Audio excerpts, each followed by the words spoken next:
Today's message is Messiah in the Old Testament, number 6, Isaiah 53, 8-12, the sin bearer, or dying for sin. This chapter is really full of things, and I chose the key verses 2-7 to begin. This is the rest of it. This seems to be more intense. Messiah is a titanic figure in the Bible with dozens of scriptural references in the Jewish Bible or Old Testament. Messiah comes from the Hebrew word Mashiach, which means anointed or anointed one.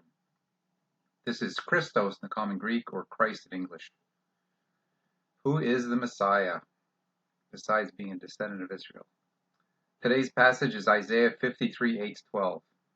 This is of Messiah bearing the sins of many people and mentions his death more than a few times.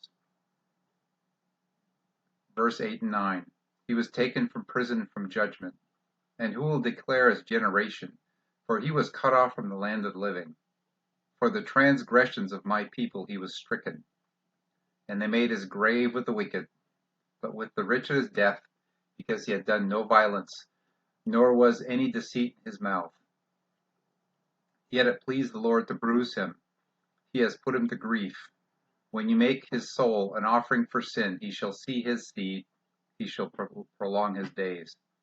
And the pleasure of the Lord shall prosper in his hand.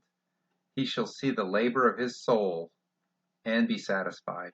By his knowledge my righteous servant shall justify many, for he shall bear their iniquities. Therefore I will divide him a portion with the great, and he shall divide the spoil with the strong, because he poured out his soul unto death, and he was numbered with the transgressors, and he bore the sin of many, and made intercession for the transgressors. Now, some people say this doesn't really refer to Messiah.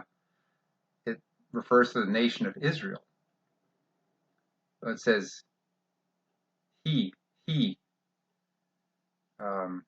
his seed, descendants, my righteous servant, a single individual. The nation of Israel, when they were referred to, it was like the daughters of God, whether it was Judah or Israel or both. And also, cut off from the land of the living, dead.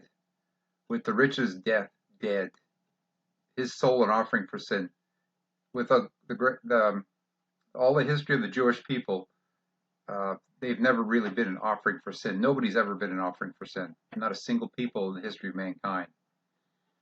My righteous servant, righteous. Who is righteous besides God? He shall bear their iniquities.